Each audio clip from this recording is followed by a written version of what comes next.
News Bulletin from Power 102 Digital. It is Wednesday, 22nd May 2024. Good morning, Trinidad and Tobago. This is news to 6 a.m. on News Power Digital.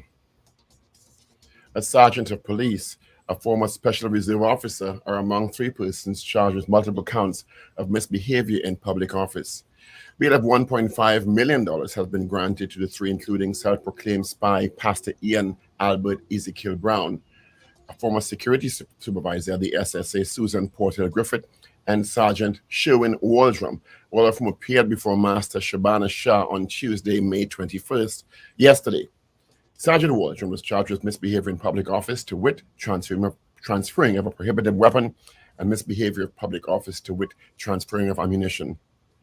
He was jointly charged with Susan Porter Griffith of misbehavior in public office, to wit, the aiding and abetting of the possession of prohibited weapons, and misbehavior in public office, to wit, the aiding and abetting of possession of ammunition. The third accused, Ian Brown, former SRP officer, was also charged with misbehavior in public office, to wit, possession of prohibited weapons, and misbehavior in public office, to wit, possession of ammunition. It is alleged in April 2021, an officer prepared a correspondence bearing the Special Operations Response Team letterhead stating he had the authorization to reassign a quantity of firearms and ammunition from the sort to the guard unit at the Special Services Agency. It is further alleged that the firearms and ammunition were later handed over to an SSA official, but were never handed over to the guard unit at the SSA. An audit was subsequently conducted of the firearms and ammunition issued to the SSA, and the firearms and ammunition were never accounted for nor located. The murder toll in the country rose by 2 after a shootout in Enterprise, Chaguanas, on Monday night resulted in the deaths of 2 men and left another man nursing gunshot injuries. Police argued the deceased men as Kevon Vincent, also known as Gaza, 27, and Michael Gittins, also 27, both sustained multiple gunshot injuries.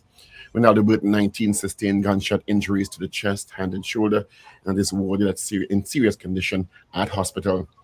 Police investigations revealed around 9:20 p.m. the dead men and others were seen armed and firearms shooting at each other on Gittins Lane in Bungalow Street. When they were shot, they were taken to the Chaguanas District Health Facility, where Vincent and Gittins were pronounced dead upon arrival. Burton was transferred to the Equines Medical Sciences Complex and treated and hospitalized. Sergeant Richardson of the Central Division, Sergeant Deo, WPC Valdez of the Homicide Bureau of Investigation, also responded. Police received from the scene 10 spent 9mm shell casings, 1 live 5.56 round, and 6 spent 5.656mm casings. Coordinator of the Child Affairs Division in the Office of the Prime Minister, Irma Bailey-Reyes, says the Children's Authority received 10,000 reports of sexual abuse in 8 years. These statistics provided during the division's first of 3 sensitization and training sessions with councillors, aldermen, and other reps of the City Hall in Port of Spain yesterday. Bailey-Reyes said other statistics reveal the authority gets 4,000 to 5,000 reports of abuse annually. The categories most experienced are children and neglect, sexual abuse, physical abuse, and emotional abuse. She said the division's fees for this information finds this information critical for local government representatives to have as they represent the Burgesses for the years. Government indicates, given the country's population size, the only way to achieve continued growth is to export to extra-regional markets. Prime Minister Dr. Keith Rowley says these markets must be sourced, relationships built, and opportunities taken. In this regard, Dr. Rowley knows the government has already been doing its part to create strategic partnerships when he claimed are already bearing fruits for the private sector. The remarks were made at the official ribbon-cutting ceremony for Line 7 at Carib Brewery Limited's new state-of-the-art bottling line yesterday, Tuesday. The Tobago House of Assembly legislation does not allow for the setting up of THA police. This according to Chairman of the Tobago Business Chamber and Attorney at Law, Martin George. He made a comment in a video message on Tuesday as he responded to the idea of the THA police force as suggested by Chief Secretary Fali Augustine at his briefing on May 17th. In news of the region, Haiti's main international airport has been reopened for the first time in nearly 3 months after gang violence forced authorities to close it to all traffic in early March 2024. The reopening of the Toussaint de l'Ouverture Airport in the capital Port-au-Prince is expected to help ease a critical shortage of medication and other basic supplies since the country's main seaports remain paralyzed. And finally, the International Monetary Fund recommends Britain's interest rates should be cut to 3.5% by the end of 2025. Such a move could see the Bank of England cut its key rate by up to 7 times its current rate of 5.25%. The IMF's comments come as it upgraded the UK's growth forecast for 2024, but advised against any further tax cuts in that country. And that is news to 6 a.m. right here on News Power Digital. We'll have major news coming up at 7 a.m. and brought to you with the compliments of Genesco Appliances Limited nationwide.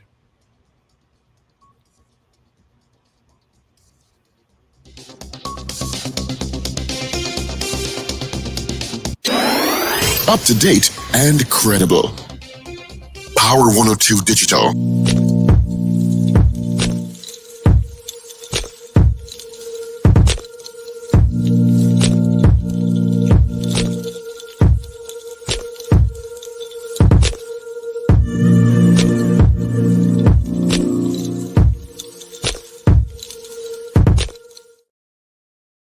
Good morning, neighbors. Good morning, neighbors. Good morning, neighbors. Always 8 and 3 just for some good luck. Good morning, neighbors. Hope all is well. It is Hump Day Wednesday. Yep, the 22nd day of May. All right. So good morning to you. Thank you so much. Full casting this morning.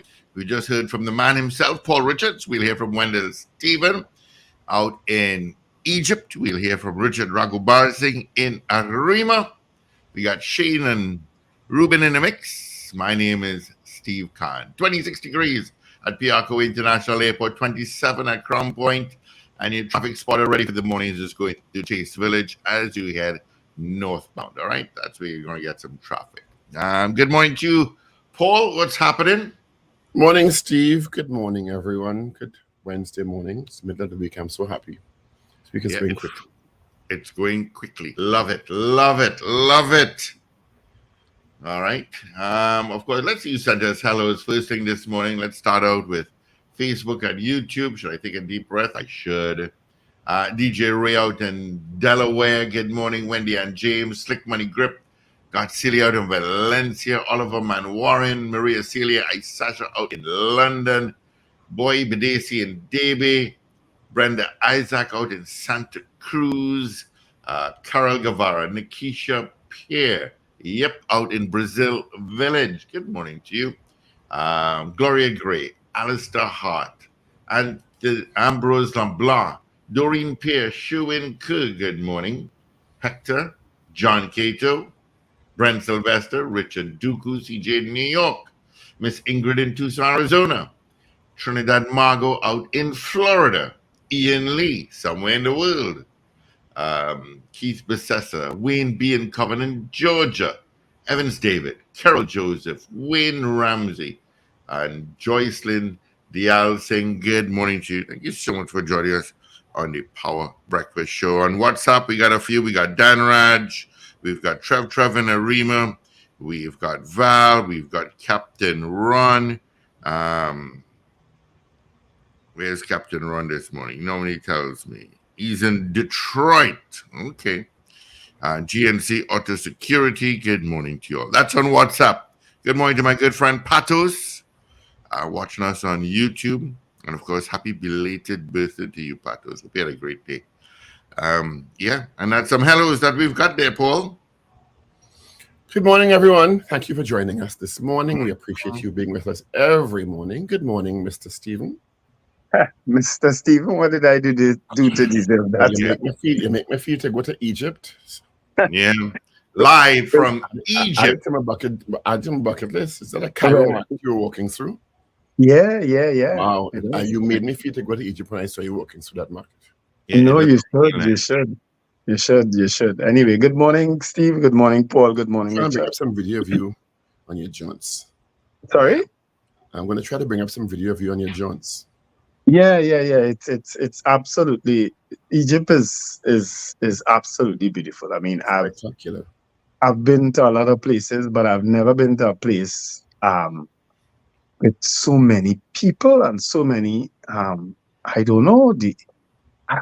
I've driven for days and I have not seen a traffic light. Serious? I'm telling you, there are no traffic lights. The people go through, cross 4-lane and 5-lane highways. They just cross. They just find a way to get through. There are no crosswalks. There's nothing. People walk in the street. How you mean it have nothing? There is no provision for people to cross the road in Cairo. People cross the road. There are no traffic lights. Wow. I still want to go. The cars, they have a discipline apparently. There are lanes in the road, but nobody takes it on. Wow. You drive in whatever space you could pass. Is it expensive? No, it isn't. Wow. No, it isn't. You know, one Egyptian, what is one US dollar? I think is 400 or something Egyptian pounds. It's an amazing place. It is truly an amazing place. And here's where, in my opinion, everything starts. All these spices. That's where the aliens landed first. All the spices and all the essences and that's so where the on. aliens landed. The aliens landed there and brought technology richer than them. Yeah. It's as raw as you could get, you know. Everything that you need, it's in its base form here. Everything? Well, no. You get that too? No, I ain't going looking for that here. Trinidad Margot said you went to Egypt last year and loved going on the Nile. Yes, the Nile is an amazing river. You know, everything. I mean, the place is filled with rich in culture and tradition, and the people are so accommodating. I was told that it's the friendliest part of Africa in terms of the Arab world. You know, it's the people are extremely friendly, extremely accommodating. Yeah. Well, let us thank you in advance for sponsoring the Power Breakfast show to head up to Egypt in December. So that's okay. So we want to thank you for sponsoring flight, accommodation, per diem. Yeah, well, Uber is having an event here in December that a lot of people are now seem to be now interested in going, because it's a once in a lifetime opportunity. And if anybody listening and they can put together you know, some savings to go to Egypt is one of the places you want to go, because as I said, it's a bucket list place. It is most definitely a bucket list place, you know. I had some friends who were concerned because of where it is in terms of its location to Israel and so on. I said no, and with what's happening now in Israel and Hamas, the Gaza, I said no, you don't have that to worry about. I mean, that could happen anywhere. That could happen in the United States, you know. What? People dying right here. What's your point? And it happened in Trinidad too, unfortunately, in terms of crime, you know. But it's a safe place. It's a very safe place. Are you back in the Republic, or are you still afar? No.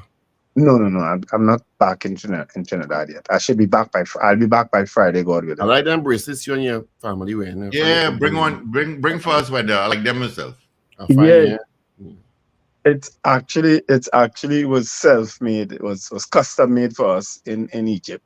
You know, it's hieroglyphic and it's. Did I ask you all of that? You would have noticed the anchor. Did I ask you all of that? Did I ask you all of that? Just bring back for us. That's all. That's all we want. I ask you all of that. Me ask. No, that's all we want.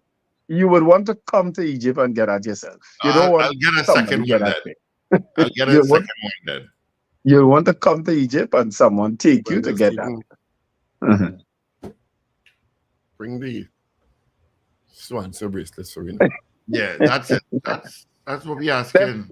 I've left Egypt already. I'm just not in Trinidad yet, but I've left Egypt. I've left Egypt already. Sorry about that. You didn't think of them, you know? No. Right, Chavez bring things for you. Yeah, I know. I know.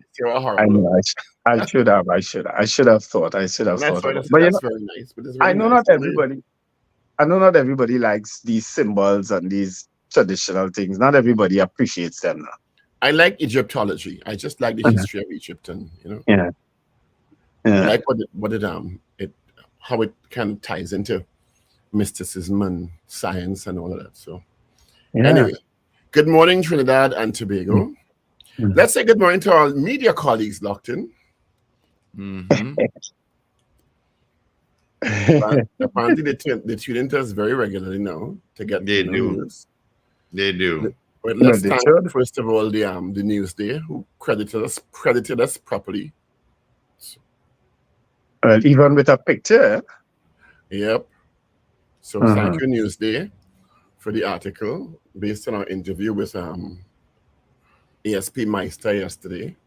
Thank you, Guardian, for crediting us this morning. Yes, I saw they did. Jensen Levan. You didn't do it yesterday, but online, but you did it this morning. And good evening to CNC's 3 Major News at 7. You could have called me name. About Sergeant Meister on a show this morning. A show. We relegated to a show. A radio show. Said that the ransom demand had been made for Anisha Hussein. You just say on Power 102 Digital, it's not going to take away your audience. Are you afraid of taking just by saying it? Come on. We credit you. We go through the whole Guardian front page every morning, Monday to Friday. Yeah, we say Guardian, Express, We and say Newsday Guardian, every we single say morning. Express, we say Newsday, we say Catholic News. Come on. Yeah. Really?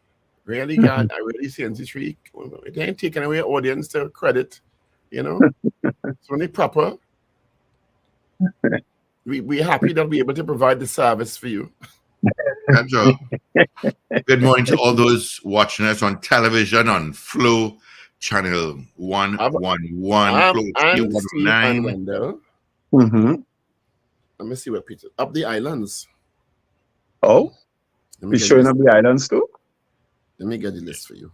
All right. Yeah, man. As we show television on Meet. Anguilla on channel 127, Bahamas channel 127, Barbados channel 111, British Virgin Islands channel 127, Cayman and Curacao and Dominica, all channels 127, St. Kitts channel 127, Grenada channel 109, Jamaica channel 399, St. Lucia channel 138, so to St. Vincent channel 138, and Turks and Caicos. Good morning to you. Don't make smokes now, man, as they say. Oh, you're large. All right, so I'll have to get some more t-shirts. I'll have to get some more t-shirts representative of all these islands. I'm representing Jamaica this morning. I have on my Bob Marley t-shirt today. Oh, you're large. You're out there. I saw that. As the young people say, you're out there. I have some birthday greetings. Let me get them out of the way. My darling sister Nadia, she's celebrating her birthday today. Francis Powell, former alderman of the Port of Spain Corporation. Sydney Sheldon, Joan Coulibaly, and I'm sure today is Mariano Brown's birthday. It is. Today is Mariano Brown's birthday.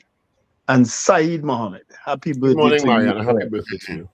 Happy birthday, Mariano. Basdeo Pandey's birthday is coming up soon. When is that? I think it's the 25th. It would have been the 25th, that is. Yeah. Basdeo Pandey's birthday. And let's say good morning going out to Terry. She's the daughter of Miss Ingrid, who is down here for a holiday and enjoying the doubles. Miss Ingrid is in Trinidad from Tucson, Arizona? Her daughter is, Terry. Oh, her daughter is. Okay. Nicely. Right, this is Mr. Stephen. And see how fast I did that? Yeah, boy, that was fast. Boy. Drink some coffee. Well, that was quick. I can multitask, you know. Clearly. While I was talking too. Put your hand in the air, Wendell. Put your hand in the air. Where is this, Wendell? This is in Cairo. We were upstairs and watching a football match, actually. And I was filming the people downstairs. And listen, this is midnight, yeah? This is midnight in Egypt, eh? With all those people. And this is, of course, going up on the pyramid and to go inside of it. So you go up on the outside and then you go inside of it. This is my favorite video, though. If you're riding the animal with the camera. Yeah. The hump. Yeah, that was hump day. I think that was hump day too. Yeah, that's hump day. Hump day. Doing what you do best day, you know. Let me tell you something. If you can't spread open your leg wide and take discomfort for a little while, don't attempt to ride a camel. I can't put it more raw Would you than care that. to repeat that? I'm not saying a word. If you can't spread out your leg, Not why don't you take discomfort for a while? Don't ride a camel. Don't ride a camel. Because that's what you have to do there. So are you saying you spread open your legs rather than took some discomfort for a I while? didn't have a choice. No, look where we going. You never rode a horse? I have ridden a horse, but a horse is not like a camel. A camel is very uncomfortable to ride. Trust me. And you remember, a camel is a horse running on normal flat ground. A camel is this is walking through the desert, you know. I guess. And when you're going downhill on the camel, they tell you lean back. So you have to throw your back lean your body all the way back down. It's kind of discomfort. And you're holding literally a piece of wood in your hand, and around the piece of wood that your hand can't completely go around. That's what you're holding all the time you're riding a camel. So it was an exciting experience going out into the desert on the camel. You know, the only thing I didn't have was the headgear at the time. I got it after. The headgear. Oh, okay. Yeah, you know the wrap they put around your head now. Yeah. I have one. You have one? Nice. I have two. Hey, what's happening in Trinidad and Tobago? Well, I don't know. You had to tell me. Well, the police have not found this young lady as yet. Yeah. She's still not been found. No. As ASP Meister told us yesterday, negotiations are ongoing. I saw a toing and froing. Ian Allen saying he spoke to the family and that Sergeant Meister's information about the ransom demand is wrong. So I don't know. Oh. You know, yeah, I saw that on social media. Yeah. So I don't think Sergeant Meister will be irresponsible and say something. I don't think he'll make that up. The kind of information. You understand? Yeah. So I saw Ian Allen post something and say that he spoke to the family and that Sergeant Meister's information was incorrect. That the family. Not Sergeant, he's a lot higher. Sorry, ASP. My apologies. Yeah. So I don't know. I don't know which one is the accurate version, but I'm putting it out because it has been reported. All right. So you all make up your mind. And so we're still praying for that young woman's safe return. Yeah. Because her family must be sick to their stomachs. Yeah, I don't know how you can handle that. You know, it's just so much. Let's take a couple of calls also in between our chit chat with the news. So so you can give us a call 222-8255. North Americans 866-525-1099. Pastor Ian Brown, along with two others, have now been charged with misbehavior in public office and transferring a prohibited weapon and transferring ammunition. They have a combined bail of $1.5 million. I think 500,000 each, and apparently all are out on bail. Well, is it so? And so I was hearing. I actually looked back at your show yesterday, to see that you all were saying that Mr. Best, Major Roger Best, has not been charged. No. Well, I suspect because he was the head of that unit, the charges will eventually come, because I can't see the people in the unit being charged and the head of the unit not being charged. So the Express this morning says ransom confusion. ACP Meister's claim, of course, will cause confusion again. Again. Ransom confusion. ACP Meister claims demand made family members say it's fake news. And the Guardian also has the front page of ransom demand. So I guess everyone was listening to us yesterday. Good morning, everyone. Yeah, morning. We don't have a call online. So let's grab Hi, this call. Good morning. Good morning. Good morning, James. Good morning, Dr. Paul, and good morning. Good morning, my dear. Good morning, Ms. Davide. Touch base with you all on the phone. So, Wendell, I envy you, you know. Well, you can join me, but don't envy me. Oh my, no. Well, I just envy and joke, you know, but I'm happy to. I know what you mean. Yes. So, last night I saw the news that they said a ransom was made. So this one I was happy to hear. Well, the ransom was seen and she was released, not knowing that she still kidnapped. Who reported the ransom was paid? I saw it on the ticker tape on the television news. Okay. Yeah, I saw that news. So I said, I said, wow, because I was watching Leon Allen and he was speaking to his father. Probably that was the show from before, but they didn't mention anything about that. In the Express too. So I was wondering. I say, well, instead of ransom is paid, at least release her. Not knowing that she's still in their hands. Yeah. These are what the people. Please release the young lady. She didn't do anything. Please, and whoever is holding her, please release that young lady safely. We're begging you. Yeah, please. I have no problem begging for this. Please release her safely. Yeah. She did not do anything. And you know what is so ironic? How they were just. I saw the video yesterday because I was out of it for a few days. And just watching that video and how they were literally dragging her like some animal.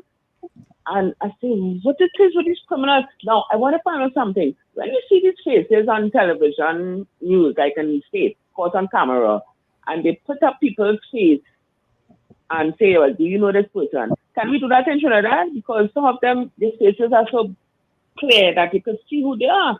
So can't we do that here? Is it illegal? They do it on social media, but I think the police frown on actually releasing it in terms of what they used to do in terms of putting out a person of interest. I think there was some legal issue with that and they stopped doing it. But I don't think social media is prevented from doing it. Oh, because I find this other face showing and up to now the cyber crime of whoever in the cyber crime thing can't find them yet. It's so disgusting. Anyway, so when they're finished, enjoy your trip and you all have a good morning. I will. Thanks so much, Ms. Davide. Yeah. You know, Steve and Paul, I think Steve mentioned it yesterday. There was another car in that video of that kidnapping, a white station wagon, a white... I was looking at that vehicle, yeah. I think that car was involved. That car come and kind of block so that nobody else could get to the kidnapper's car. And it only pulled off when the kidnappers took her and pulled off. I don't know if you all look back at the video and see and watch. Because other vehicles had to go around that car. That car stood in the space and waited until the kidnapping took place. Yeah. I was watching that. We do have a call. Good morning. Good morning, gentlemen. Morning. Morning, Dina. Well, the woman says she envy you. Well, Papa, she must love. She must be to write things to like you. Imagine you riding camel. Well, Zina, I have to warn you too. If you have to go inside of the pyramid, you literally have to crawl on all fours at one point in time to get through a tunnel, to get through a space. So just know you have to be fit to get. And what's inside there? Inside there is just a tomb all the way up to the top. I think I reach it now. They're going to watch it on the TV. Okay. I'm not so adventurous as you. But all fours is nothing strange for you. But Paul, you will be able to ride a camel. Oh, good Lord. What kind of conversation? No, well, I'm asking Paul a question. Because he heard what Wendell said, what you have to do. If you can spread your legs. Oh, Jesus Christ. I was just asking. Anyhow, advantage, Zina, the advantage Paul will have is his height. Taller people, it'll be easier for taller people, naturally. You feel so? I know so. So Wendell, you couldn't ride the camel? No, I did ride it. Yeah, he said he had to spread his legs very wide to ride that camel. And take discomfort. Oh, you remember that part?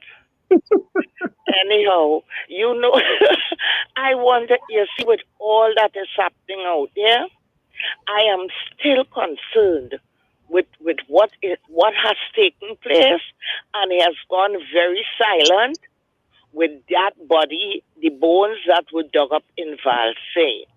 What is what went on with that? What is the furthest news that we have heard on that? They're still investigating, because I heard, the last thing I heard is that, or I read, is that the family were being counseled and all that. What the hell am I hearing about family being counseled? All you sit down in a house, all you know what was going on. Who is the person that told the police? No questioning ain't going on. I find that God very silent, and I find this country too wrong-sided. I waiting to hear, I want to hear more about that. I concur with you, Zena. I concur with you. Yeah, Good morning, man. Richard. All right. Thank you, All Zena. right, gentlemen. All righty. Good Got some morning, other Richard. calls coming in. Good morning. Good morning, Richard. Oh, good morning, Paul. Good morning, Wendell. Good morning, Steve. Morning, to our Richard. listeners and viewers. Richard, you look a lot like Egyptians, I have to tell you that. All right. Let's grab the call here. He's trying to talk. Good morning, caller. Morning, Wendell. I think you are the envy of many right now. But have a safe vacation there. But Thank you. If you could share with us, possibly if they give you a historical aspect of Egypt in terms of the change from the Nubians to the Romans and how the Greeks and them influenced that. I don't know if that is part of your. Actually, I did share those videos, because the person who took us around, Muhammad Amin, he's very knowledgeable. I videotaped him and shared clips of him speaking about Egypt and its transformation and so on, and also about the issue with the pyramids and how they came into being and so on. What's the significance of the shape of the pyramid and all that? I did share those videos on my Facebook page too. All right, I'll check it out. Yeah. Gentlemen, once again, I don't know, probably Senator Paul, if it is that you could give the information pertaining to that. Is the bill amendment bill, is that being reconsidered and laid in Parliament again? The information I have is that that's in the public domain, is that both the Attorney General and the Minister of National Security have both indicated that they were working on amendments to it with the intention of bringing it back to Parliament, hopefully to pass it. That's as far as I know it's reached. I think we reach a stage right now, and that discussion is not being had. I was hoping that would have raised with Officer Meister yesterday in terms of how many of these crimes that's being committed, what percentage from their knowledge is being by repeat offenders, and his view as to how it is that the judicial system is either working for the police or working against the police, and what can be done to improve that efficiency in terms of the judicial system and the operations of the police service itself. I think that we are beating a horse on a regular basis, only going down the line and looking at personalities in terms of the Commissioner of Police only, right? When there are other actors in this game that need to be highlighted, right? Be it is in terms of immigration or customs, the army, whatever the case may be. But that discussion needs to be had. And we have constantly, it's like Groundhog Day, that every time I wake up in the morning, it's the same players over and over and over again. And there are other players in silent background that's not being critically analyzed. One of the reasons I think they are reticent about bringing it back is because it is a special majority bill, and the opposition has indicated they will not support it. Well, in the form that it was before. But my mentality is that the government has brought stuff in the last 2 months that the opposition said they would not support, and they still brought it anyway. I don't think the opposition saying they will not support it is reason not to try again in a different with some amendments. You understand? Yes, agreed.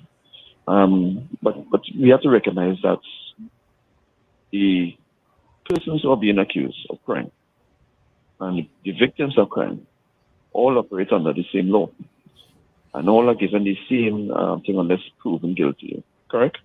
Right? Yes. From my perspective, it appears that the judicial system is more leaning towards the criminal element. Because I can't see a person's being held with gun on repeatedly and be given bail repeatedly, right? And that is madness. And so when it is that they given bail, they come out there, what do you think is going to happen? They have to find that money. They're going back to the same system. And they look at the personality themselves. Some of them are antisocial personality. These fellas don't really care about God or whatever the case may be, right? We have to look at that aspect too. So I'm hoping that good sense prevail and we have a sober discussion on this. I want to thank you. Send condolences. And I heard she was very, very ill up to yesterday, and seemingly she's passed now. Dancer Nadia Byron passed away. Oh my goodness. Yeah, and Really? somebody called me yesterday and told me that she was very, very. Actually, it's Nikki Crosby. That she was really ill. And No, I heard she was ill. You're right. Penny I did Spencer hear she just was posted ill. 21 minutes ago that she passed, and she go meet your son and dance journey to your father. So condolences to her sorry to hear family that. and her friends and colleagues. So sorry to hear that. Yeah. Condolence. I don't Very know well who- known dancer in Trinidad and Tobago. Danced for decades, very colorful character. So may she rest in peace. All right, what else is happening? Country's murder toll rose again by 2. Mhm. I saw some comments on this yesterday showing the frustration of the population. Apparently, they were considered 2 gangsters, open with air quotations. They were involved in a shootout between each other. Well, 3 of them, and 2 died, and 1 is warded in serious condition in hospital. The 2 who are dead are identified as Kevon Vincent, known as Gaza. It's a name like Gaza, 27. Imagine your nickname is Gaza. And Mikhail Gittins, also 27, both sustained multiple gunshot injuries and were pronounced dead upon arrival at the Chaguanas Health Facility. When Another the shootout took place. in Chaguanas. It'll be in Central. Ronaldo Burton, 19, also sustained gunshot wounds to the chest and head. Police investigation said at 9:20 p.m. on Monday, they were seen armed with firearms shooting at each other on Gittins Lane in Bungalow Street. If you see the comments under that story yesterday, Mm-hmm. I can't repeat them. Okay, good. You could just imagine it. Yeah, Yeah. I Use can your really. imagination. Mm-hmm. I generally stay away from the comments online because they always get divisive, racist, political. They get all how. And Dr. Rowley and Fitzgerald Hines' name must be the ears must be ringing all day sometimes. Yes. Just so too. Mm. Prime Minister Dr. Keith Rowley was on hand to cut the ribbon at Line 7, Carib's new state-of-the-art bottling line on Tuesday. Well, you should see the comments under that one. Drink beer while the country go down. You should see the comments, Let me tell you something. And it's not the government's only remit, but it's people are going to look to the government for solutions. Mm. Any government that's in power. Mm-hmm. Crime is the burning issue in society. And it is. It's not even the economy close again. It's crime. Because you can't spend when you're dead. True. Okay? No matter what money you make, if you're dead or critically injured, the money don't make no difference. Mm-hmm. Okay? True. When people Very true. bring their children out in droves Mm. and tell them, don't come back. I don't care if you stay out there illegal. Don't come back. Find a way. It's The ones who happening. can and afford to are settling their children in foreign jurisdictions because they are afraid to have their children here. In some instances, I do blame them. I mean, I love Trinidad and Tobago, right? I can't say I have no intention of living anywhere else again because I do. But so I can't blame anybody who wants to get their children out and their family out. So I really don't. I love Trinidad and Tobago. I think our freedoms, we take a lot of it for granted. But the opportunities and the life out there, and I've been experiencing it from just traveling, it's something that people should explore. Go and see for yourself. Go and see, and if you can, do it. Live somewhere else if you can. You know what I mean? That's all I will say on that matter. And I'm speaking about the Caribbean, even other Caribbean countries, and of course the wider world. I never thought I'd be in some of the places that I've been, but I'm happy that I've been able to visit them. You understand? I mean, just a little snippet of Egypt is roughly 100 million people here. 85 million are Muslims, so they don't drink and so on. You understand? 15 million are Christians, only Christians. So if you go in a bar, trust me, it'll be a Christian-owned bar. A Muslim, by law, cannot own a bar, cannot sell alcohol. You understand? Muslim men can marry Christian women, but Muslim women cannot marry a Christian man. You understand? It's by law. And a Muslim, of course, can have a Muslim man can have 4 wives. He could have 2 Muslim wives and 2 Christian wives if he wants. You understand? You know, so it's a place. You know, you never know. You never know if I might end up back in Egypt.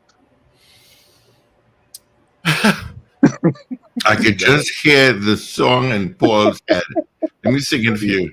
Let me Leaving on the jet.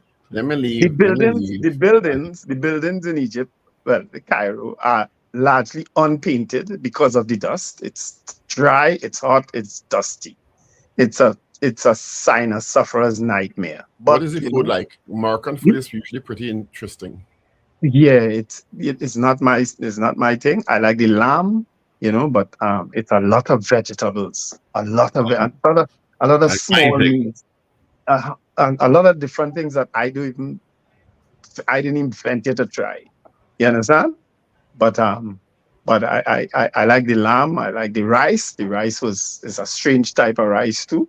And it's rice, something wrapped up in bhaji and so on. I enjoy eating that because I would need bhaji on my own, but because the rice was inside of it, I ate it. You know, but it's the food culture. What are you saying? The things that you wouldn't normally eat here, you eat out there? Actually, yeah, because I like to try other people's food, but not in Trinidad and Tobago. I ain't trying nothing in Trinidad and Tobago. On to more news.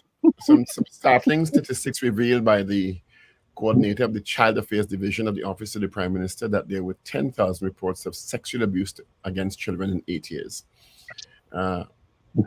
The Irma Bailey Reyes of the Children's Authority of the Office of the Prime Minister, said that the authority gets about 4,000 to 5,000 reports of abuse annually, including sexual abuse, neglect, physical abuse, and emotional abuse of children. We have a real problem in Trinidad and Tobago in taking care of children. A real problem. Yeah.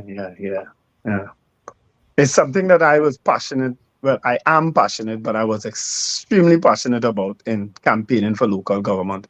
I remember I used to do those blogs upstairs with Felicia Valenzuela and talking to local government people because they're the ones in the communities going to these homes.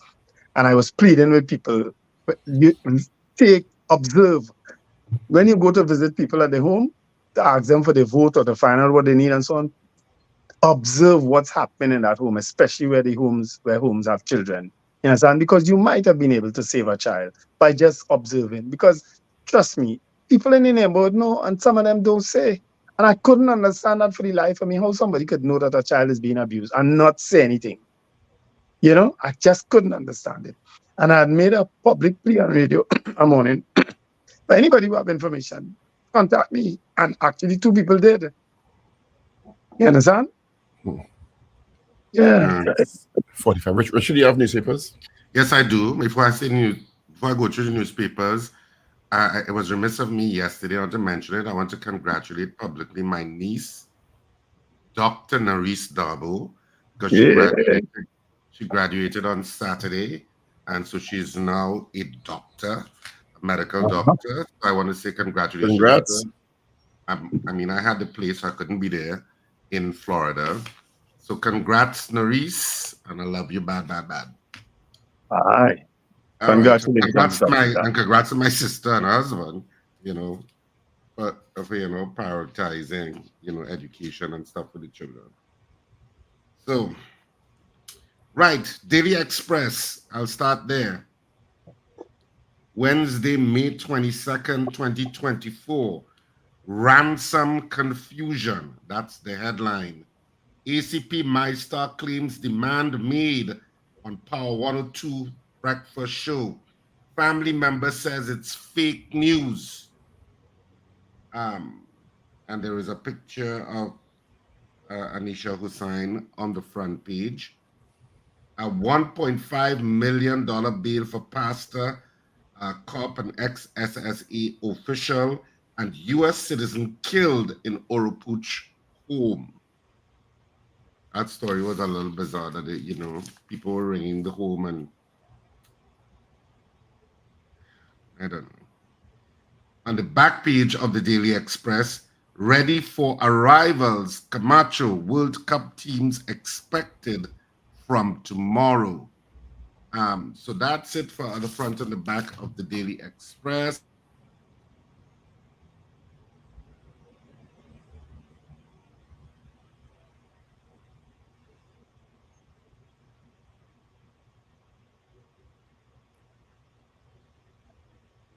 Why am I not hearing Richard anymore? He went. The buck went and mute the thing again. Richard, that person underneath the desk. I accidentally hit the mute button with the newspaper. Yeah, you didn't. As police continue search for doubles vendor, ransom for Anisha, free Anisha, Father Michael Woodruff and St. Joseph resident June Espinoza pray for the safe return of kidnapped victim Anisha, who died during a candlelight vigil on May 20th in St. Joseph. That's the main picture. Bail for ex-SSA officials and COP, a cop, I guess. On the back page of the Newsday, DJ Bravo appointed bowling consultant for T20 World Cup. Afghans strategic play. Northwest take NAAA Relays Festival crown. So that's it for the front and the back of the Newsday, and on to the Trinidad and Tobago Guardian for today. And the headline on the front of the Guardian: ransom demand for Anisha. Everybody carry that, boy. Police say negotiations ongoing with kidnappers. Proof of life essential, keeping fingers crossed. Prime Minister, no witch hunt against Chief of Defense Staff. Ex-SSA pastor on $0.5 million bail. And the main picture, besides the insert photo of Anisha Hussain, you also have an insert photo and the mother of the man who was murdered in Oropuch, who is in Mondesi in South Oropuch, who is the U.S. citizen. Richard, just quickly, what's that story with the Chief of Defense Staff and the Prime Minister? I'll have to go to the story because I'm not so sure what it's about. But what's the headline? You just repeat it quickly. The Prime Minister says no witch hunt against Chief of Defense Staff. Apparently, Prime Minister slams Munilal, no witch hunt against Chief of Defense Staff. So Dr. Munilal, irresponsible. That is how Prime Minister Dr. Keith Rowley described comments made by MP for Oropuch East, Dr. Rudal Munilal, that Chief of Defense Staff Daryl Daniel will be the next state security official to fall victim to a witch hunt in the ongoing investigation into the Strategic Services Agency. So it's connected to the comments that Dr. Munilal has made.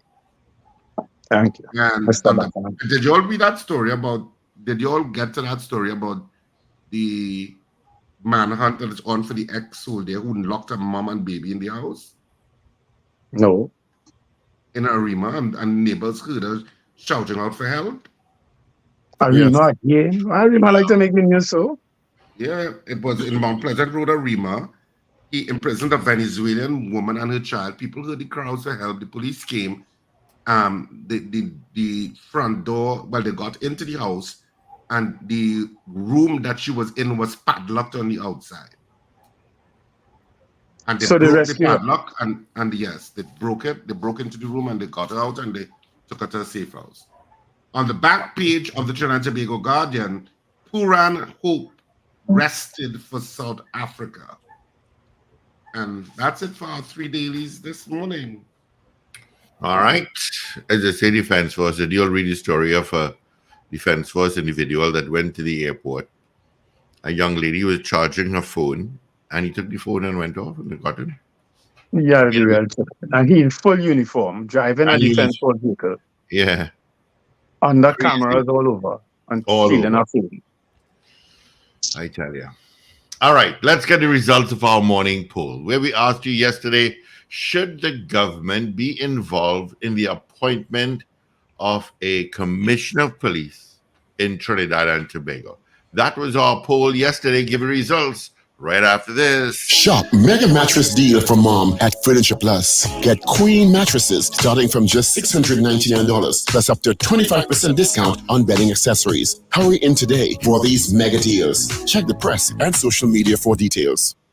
Trinidad and Tobago, get ready as we move towards a healthy lifestyle change. The Ministry of Health will be conducting a national health survey called the STEP Survey 2024 to gather information from households across Trinidad and Tobago on lifestyle practices that impact your health. Staff conducting the interview will visit your home with a Ministry of Health ID and clothing with ministry branding. All information collected will be kept confidential. So support us today as we take steps to improving the health of all. The STEP Survey 2024. Visit the Ministry of Health's website and social media pages for more information. This message brought to you by the Ministry of Health.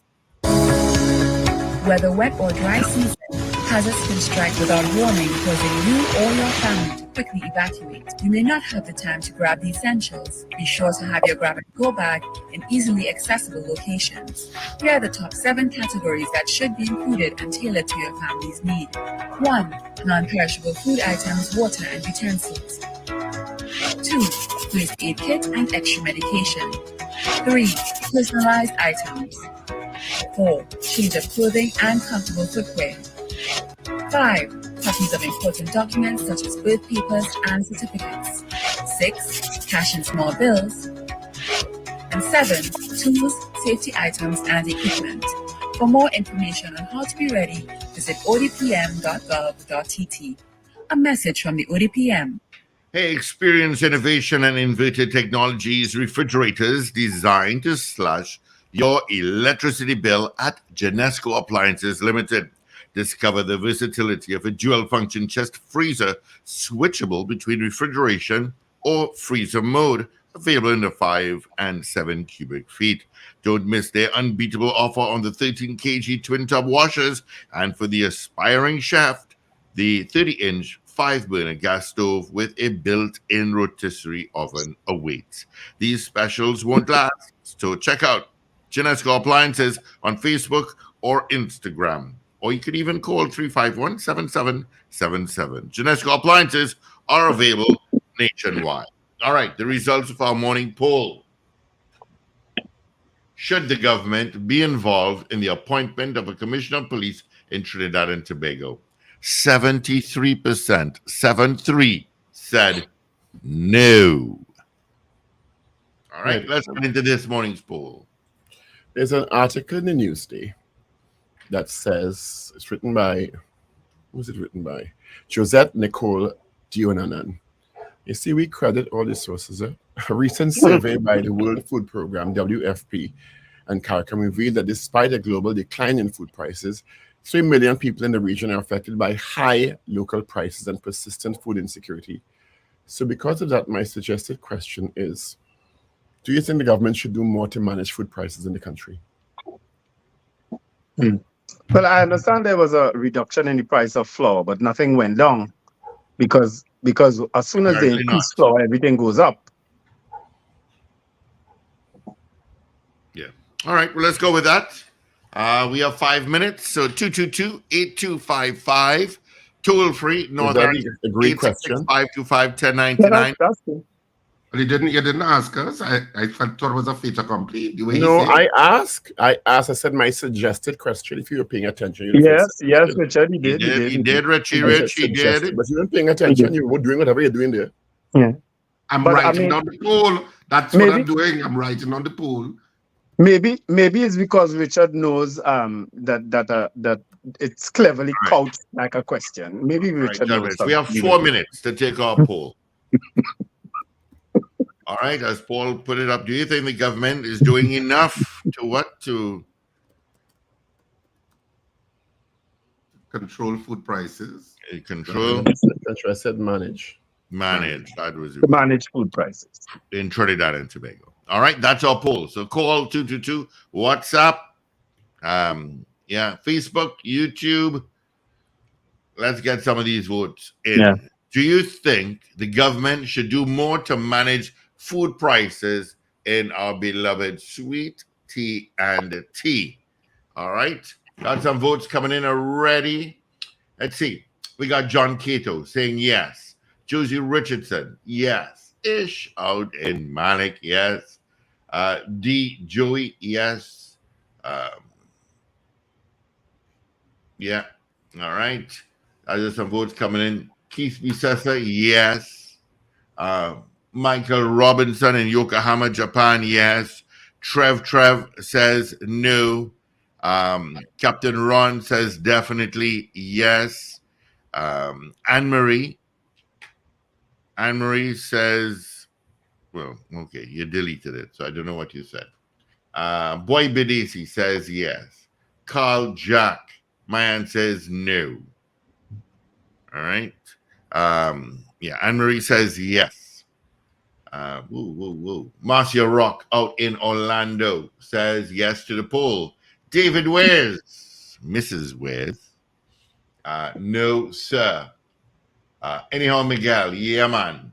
Julie Espetiste, yes. Slick Money Grip, yes. Adonna Clark, yes. Alistair Hart, yes. What says you, caller? Good morning, gentlemen. Port and Lucy, my answer is yes. All right, thank you. Kenwin, yes. All right, thank you, Kenwin. Let's see. Whoa. DL, no to the poll. Angela Lewis, have a good day as well. Royalty Forever says no. Hector, no. Carol Guevara, yes. All right. Do you think the government should do more to manage food prices in Trinidad and Tobago? Good morning. Good morning. Good morning. Should do more, should be doing more. Country on autopilot. Okay. All right. Thank you. That's a yes or no? He That said was no. a no. He said no. Said no. Kazim Mohammed says yes. Eve out in Sugargorna says no. Everybody's read the question, yeah. Let's see. We've got. Do you think the government should do more, implying that they may be doing something now, but more needs to be done? Mm-hmm. All right. Morning, Lorna. Indy Kali. Yes, absolutely. Should be doing more. It's straight up, you know, if you said should be doing more, it changes the poll too. Well, should do more means that something is being done now. They may be doing some batless items. You understand? Right. Roger Seawing says yes, please. Well, when you see you're getting Samsung thing on your chat with anniversary draw, you know you're reaching the hacker's algorithm. You getting that? An anniversary draw? Mm-hmm. Okay. Unclaimed cash from a Samsung company. You know, all these sites you all visit while you all continue to get these things. I don't get them. That's just when you're running into 7 o'clock major news. So I go to the real source. I don't go to the sites. I go to the real source. I come in Japan just now, Michael Robinson. All right. Miss Ingrid in Tucson, Arizona says no. Vianney says no. Shoin Kerr says yes. Royalty Forever says yes to the poll. Miss Ingrid says yes. Kenny out in Harlem says yes. Let's grab this final call before I go. Yeah, good morning. Change my no to a yes. I now understood the question. All right. All right. There you go. Central Animal Lover says yes. We have Vincent. Good morning to you, Vincent. out in, I believe it's London, or you deleted it. Okay, in the UK, Birmingham, UK. Okay, you need to vote. All right, let's get into our 7 o'clock major news. AV St. Hill Bab is in. This is your news bulletin from Power 102 Digital.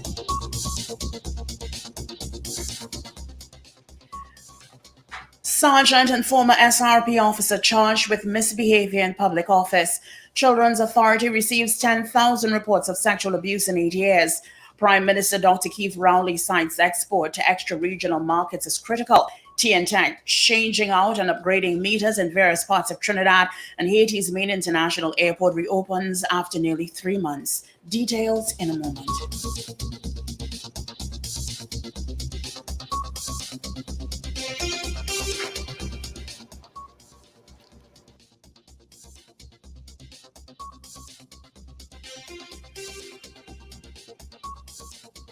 All right, with your 7 o'clock news being brought to you by Genesco Appliances. Experience innovation and inverted technologies, refrigerators designed to slash your electricity bills at Genesco Appliances Limited. Discover the versatility of a dual-function chest freezer switchable between refrigeration or freezer mode, available in 5 and 7 cubic feet. Don't miss their unbeatable offer on the 13 kg tub washers for an aspiring chef. They have the 30-inch 5-burner gas stove with a built-in rotisserie oven.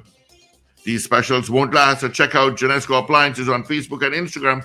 You can even give them a call at 351-7777. Genesco Appliances are available nationwide. This is News 2, 7 o'clock on Power 102 Digital. I'm Avril Sintel-Bab. Good morning. A sergeant of police and a former special reserve police officer are among 3 persons charged with multiple counts of misbehavior in public office. They are Sergeant Sherwin Waldron, Ian Brown, a former SRP officer, and Susan Portal Griffith. Sergeant Waldron was charged with misbehavior in public office, to wit, transferring a prohibited weapon, and misbehavior in public office, to wit, transferring of ammunition. He was also jointly charged with Susan Portal Griffith for misbehavior in public office, to wit, the aiding and abetting in the possession of prohibited weapons, and misbehavior in public office, to wit, the aiding and abetting in the possession of ammunition. The third accused, Ian Brown, a former SRP officer, was also charged with misbehavior in public office, to wit, possession of prohibited weapons, and misbehavior in public office, to wit, possession of ammunition. It is alleged in April 2021, an officer prepared a correspondence bearing the Special Operations Response Team letterhead stating he had the authorization to reassign a quantity of firearms and ammunition from SORT to the Guard unit at the Special Services Agency. The firearms and ammunition in question had been previously issued to SORT in December 2018 and recorded in their official documentation. It is further alleged the firearms and ammunition were later handed over to an SSA official, but were never handed over to the Guard unit at the SSA. An audit was subsequently conducted of the firearms and ammunition issued to the SSA, and the firearms and ammunition were never accounted for or located. A team of investigators from elite units in the TTPS, under the astute guidance of the Deputy Commissioner of Police, Intelligence and Investigations, Suzette Martin, together with legal officer Zahir Ali, conducted inquiries into several reports of misbehavior in public office arising out of the audit. On Monday, 20th May 2024, the team of officers received advice from Director of Public Prosecutions, Roger Gaspard, to lay charges against 3 persons in relation to the matter. Later that day, Sergeant Waldron and Portal Griffith were both arrested and charged with the offences, while Brown was held shortly after and also charged. Coordinator of the Child Affairs Division in the Office of the Prime Minister, Erwin Bailey Reyes, says the Children's Authority has received 10,000 reports of sexual abuse in 8 years. The statistics were provided during the division's first of 3 sensitization and training sessions with councillors, aldermen, and other representatives at City Hall, Port of Spain yesterday. Bailey Reyes said other statistics revealed the authority gets 4,000 to 5,000 reports of sexual abuse annually, and the categories most experienced by children are neglect, sexual abuse, physical abuse, and emotional abuse. She said the division feels this information was critical for local government representatives to have as they represent their burgesses for 4 years. Bailey Reyes told the LG representatives they have to promote child rights, as the division had found that 80% of the public did not know children have rights in the 22 areas they visited across the country. Government has indicated that given this country's population size, the only way to achieve continued growth is to export to extra-regional markets. Prime Minister Dr. Keith Rowley says these markets must be sourced, relationships built, and opportunities taken. In this regard, Dr. Rowley notes the government has already been doing its part to create strategic partnerships, which he claimed are already bearing fruits for the private sector. The remarks were made at the official ribbon cutting for Line 7 at Carib Brewery Limited's new state-of-the-art bottling line on Tuesday. Dr. Rowley said this is being undertaken through the establishment of commercial offices and appointment of commercial attachés at key locations. This will assist exporters in overcoming trade barriers, entering new markets, and forging new business relationships in their respective markets. The Ministry of Trade and Industry, through the Export Booster Initiative, has already funded 24 trade missions. One such mission was to Ghana in March 2024, which saw over 24 businesses looking for opportunities there. I am pleased that CDC's participation in that mission is already bearing fruit, as I understand that discussions are already far advanced in respect of securing purchase orders and finalizing distribution arrangements. You are listening to news on Power 102 Digital to 7 o'clock. The Trinidad and Tobago Electricity Commission is engaging in an exercise to change out and upgrade meters in various parts of Trinidad. TNTEC says its authorized contractors are required to access the premises of affected customers to conduct this work. This exercise is ongoing and will continue periodically on Fridays and Saturdays as the Commission conducts necessary maintenance. Customers are also reminded the Commission engages in weekly disconnections for the non-payment of arrears, which may also utilize contractors' services. Members of the public are therefore urged to call TNTEC Estate Police official hotline numbers to verify the identity of anyone claiming to be a TNTEC employee or contractor.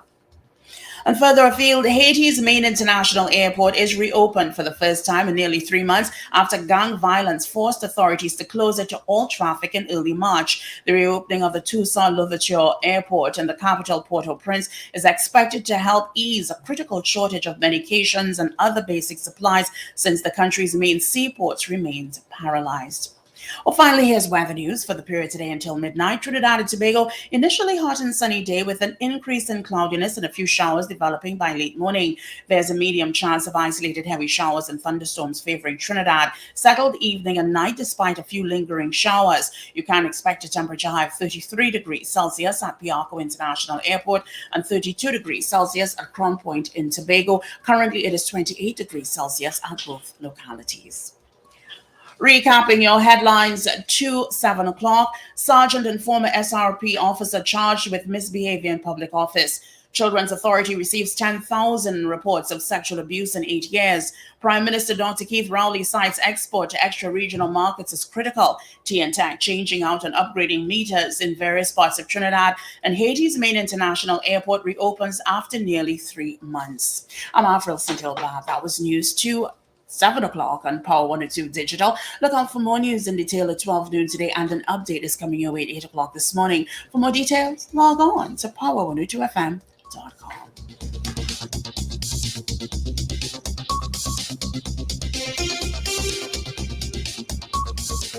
Experience innovation and innovative technology refrigerators designed to slash your electricity bills at Genesco Appliances Limited. Discover the versatility of a dual-function chest freezers, switchable between refrigeration or freezer mode. Available in 5 and 7 cubic feet.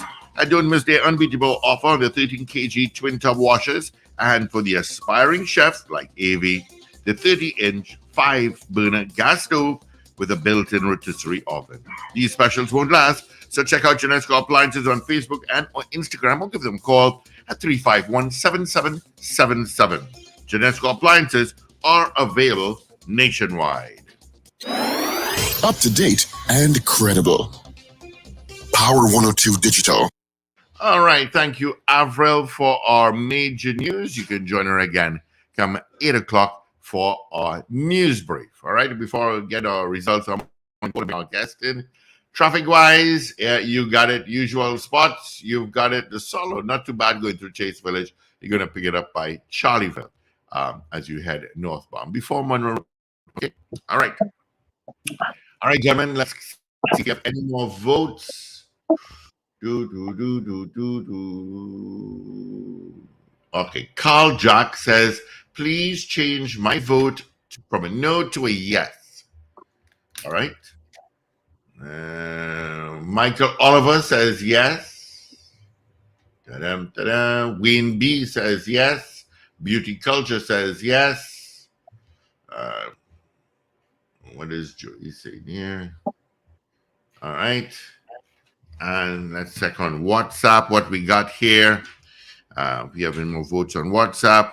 Trevor in Arima says, change my vote also from a no to a yes. Okay. And Michael out in the UK says yes. Whew. All right. We got those. We got 3 changes from no's to yes. All right.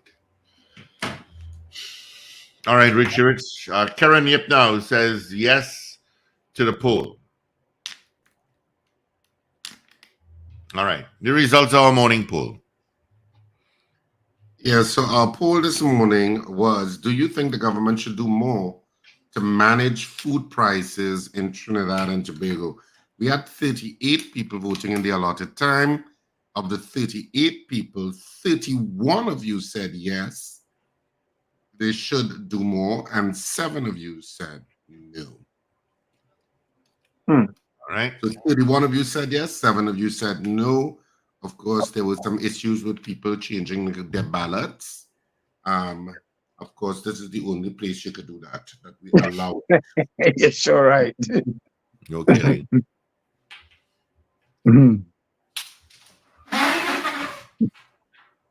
Imagine if that swung an election, eh? In Trinidad and Tobago. If people were allowed to go back and change. Look back and Paul, we're not Paul, you're on mute. You're muted, Paul. Paul, you're muted. Paul, Richard Buck across by you, or what? No, Richard's Buck is not allowed here. Oh, you know Richard Buck then? It's not allowed here. I thought this talking kind of personal. No, it's just not allowed here. Oh, it's a Buck thing? I'd say, oh, they're sharing Bucks. No, we will never share Bucks. Okay.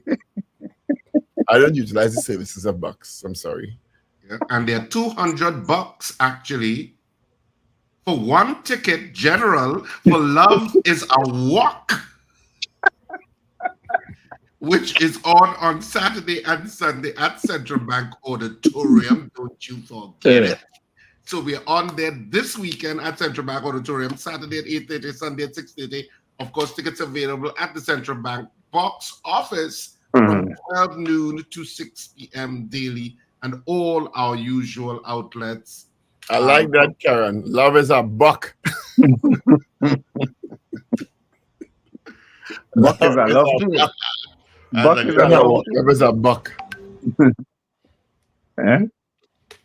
All right. Well, what else is happening? Did rain fall again since in Trinidad? I know rain fell over the weekend. No rain fall since. Slight bit this morning and a slight drizzle last night.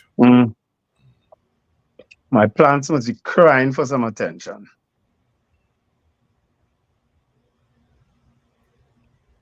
Garden want water in. I already advised you all, if you cannot behave yourselves and be respectful to each other in the chat, I will just disable it. Yeah. But you're saying that no, I agree with you. Do that because I don't want to do that. No, some people over there, they're using our chat like how they use social media. I really don't want to limit people's ability to interact in the chat because it's a useful interaction tool. But if you can't be respectful, I'll just disable the whole thing. Just delete the comment. That's what I do on my personal page sometimes. I delete people comments. I don't make joke with that. You could I don't. disagree, but be respectful. You could strongly disagree, be respectful. Some people can't help it, bro. Right. And they're using wrong names. They're not using the right name, so you know they're on mischief. So, You understand? right. I admire the people who actually put the real name on that chat and type. You understand? But there are a lot of people who using wrong names and they're doing a lot of mischief. I don't tolerate that. Our guest is supposed to be Kizelle Jackson, but I haven't seen her log on, so let's take some calls, please. Mm-hmm. All right. While we're waiting for those calls to stream in at 22talk 222-8255 or what's the other number? No, there's no other number. 318-1021. No, that's WhatsApp. Well, yeah. So but anyway, 222talk 222-8255. Of course, North Americans 866-525-1099. We're taking some calls while we wait for the guests to come into studio. And of course, I can also give you the names of the outlets where you can get tickets while we wait for those calls to come in, like K Squared Fashions in West Mall, Eastgate, and Brentwood Mall in Chagonas. So all of those K Squared outlets is where you can get tickets for the play this weekend, as well as Electronics in Arima for Arimians. That's where you can get tickets. Jabili Rawi in Tunapuna, and Tony's Florals in Valpark Shopping Plaza, and Sharpler Auto Services. All of those places you could get tickets for the play, as well, of course, as the Central Bank. Richard, remind me I have to message you about something. As you said that, remind me I have to message you about something. Sure. I'll do it after the show. Thankfully, I'm not 7 hours ahead of you again. You're not? Absolutely. All right. So, again, happy birthday to those celebrating birthdays today and, of course, over the weekend. Who's over the weekend? I'll remember. Oh, Kennison Cordner is also celebrating his birthday today. How could I forget Kennison? Kennison worked at WASA. Happy birthday, Kennison. Did you all see the images of that flight from Singapore? Oh, geez, I did, from inside the cabin. Isn't that scary? What happened? The Singapore Airlines that had turbulence. From where they were coming from? They were going from London, was it? London to... They were going to Singapore. They were going to Singapore. Changi Airport in Singapore. They had turbulence. One person died. They say he may have died from a heart attack as well. Yeah, they say he might have died from a heart attack.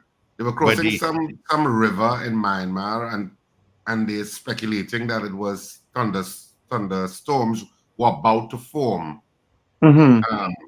And it caused massive turbulence to the plane. And the plane dropped over 90 seconds. Wow. The plane dropped and came back up and dropped and went back up and stuff like that. And they said plates and because they were serving meals, things just flew up in the air. People inside the cabin was a wreck. They say endless screaming. 70 people were injured. 71 people were injured. Yeah. Wow. You know, that has been a fear of mine, flying, because from and especially on those long flights, because to go to Egypt is 11 hours, from New York, Yeesh. It wasn't easy, but you know, we got very, very little turbulence. Very little. Yeah. It did, because it was something that was now forming, it didn't immediately come up on systems. Mm-hmm. You know, usually they would know where turbulence is. Yes, so they could avoid it. They'd either go over it or under it. Yeah, so it was one of those kinds of strange occurrences. Wow. I pray God I never experienced a bad turbulence like what I've read about. Yeah. The phones are open. Yep, Nash got a call. Creep it in. So let's do that one. Good morning.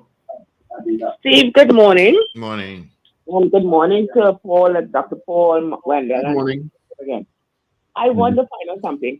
The pastor from the SSA, it was he who was being charged. He's one of 3 who have been charged, yes.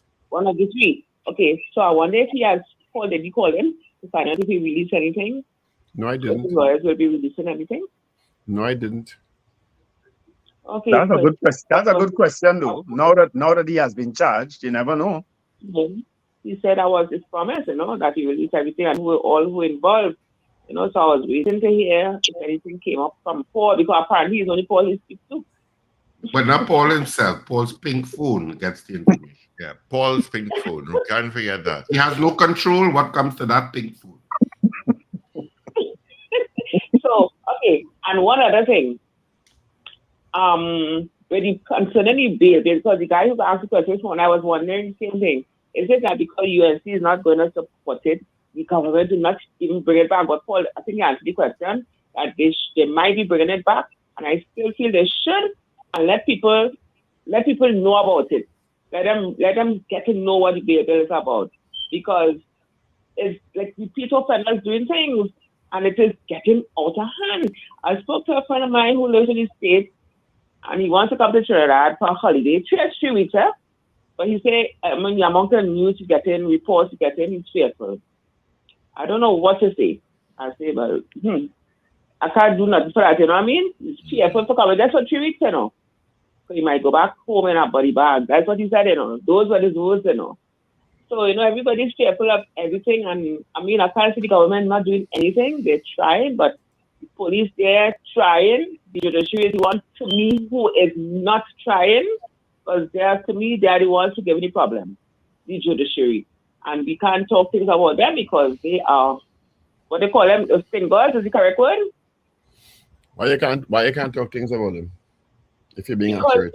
Because to say things about, you can't talk about the judiciary, you can't talk about those. Why you can't talk about the judiciary? I don't know why, because they could send lawsuits for y'all. The judiciary never send a lawsuit first. Once you're not slandering anybody or maligning anybody, you could voice an opinion. Remember when judicial officers determining bail, they look at different issues of why bail should be granted and why bail should not be granted. But they do have a discretion to grant or not to grant. And many times at the magisterial level, sometimes magistrates don't grant bail, and then you have the right to go before a judge in chambers to get bail. Yeah, I know. But the thing is, they listen and this one is taking place. And yesterday, a man just recently got, he was held with this big fat gun, and he was released on bail, and they could pay that money easily, that bail money, how much had to pay over. But you're simplifying it. You're simplifying a very complex issue. You don't know what the facts are surrounding any case when somebody is charged before a court. Mm-hmm. Sometimes the police wrongfully charge people. That happens. So, what nonsense you're talking what nonsense you're talking, which is straightforward. No, judicial officers have to wade through what kind of evidence the police are presenting, whether a prima facie case is being made. And sometimes they will say, no, I'm giving this person bail. I'm not convinced that they are a threat.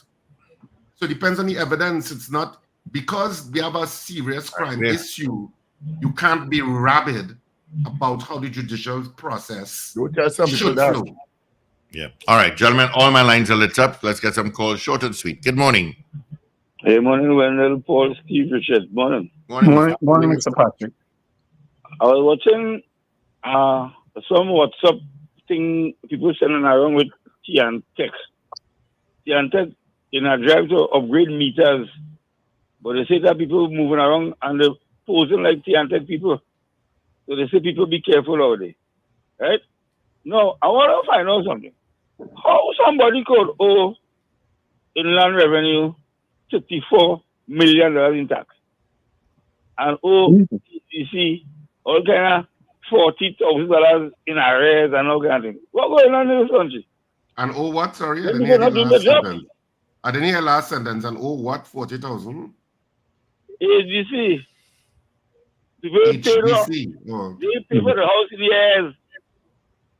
How that thing happen? Mr. Patrick, it happens all over the world, Yeah. People evade taxes. They have clever ways of doing it. Well, if I owe the bank for my mortgage at the time, the next month I get a letter. Yeah. How is this and them have people owing for years, $1.something billion in arrears? Because the HGC does not operate like a bank. Yeah. All right. Yeah. The HGC doesn't operate like a bank. A bank is Yeah. you remember a bank construes loans as an asset, you know. Yeah. Mhm. Thanks, Mr. So Patrick. for that asset to be an asset, you need to pay. Mhm. So they go, that's why they come after you. You're late 1 month, you're getting calls, you know. Oh yes. Because Oh, go yeah. Paul Luck and see Paul Luck. Mhm. Good morning, caller. But HDC Morning, has a Doctor. little bit more latitude, I guess. Good morning. Morning. Morning, Good Captain morning. Ron in Detroit. You guys going? Listen, I just want to comment on that two things with the flight, the Singapore Airline. So that they went through a spell of CPS turbulence. You know, our systems, the airplanes, you can, see what forecast and what is reported. The most accurate thing is when somebody flies through it. Then you could give a more accurate estimate where it's at. But it doesn't stay one place so long. It keeps going and changing the height and direction. So, unfortunately, Captain Ron, tell me something. Is there an altitude at which planes can fly that avoids turbulence altogether, or turbulence is just so random it could be at any height? all right. No. All it is okay. Like yesterday, we were flying from California to Detroit, and we flew through something there yesterday. We had to, everybody was flying around certain areas because there was a long line, what we call a squall, a line of thunderstorms that called a squall. And some of the tops are like 60,000 feet. Airplanes don't, let's say like, unless it's military or the Concorde will go up to 60,000 feet. You cannot find that. The most you can do is have enough fuel to divert to the left or right of it. Change your altitude a little bit, but you can't go to 60,000 feet. No, you can't do that. Mm-hmm. The airplane's not capable of doing it. But the most you can do is slow the airplane down to something what we call turbulent vibration, the turbulent airspeed, rough air turbulent airspeed. So you slow it down to just minimize it. It's like driving a car and you're going for a rough road. You just slow it down, to minimize the abruptness. Mhm. Just trying to say. All right. So that's all you can do. You can divert a little bit left or right, or slow down, or change altitude. So but you can't outclimb them. And But you could go around them. You just have to hope and pray that you pick an area that. Captain I think Ron? I think I understand what he's saying. You can't go to 60,000. Airplanes generally go what, 35,000?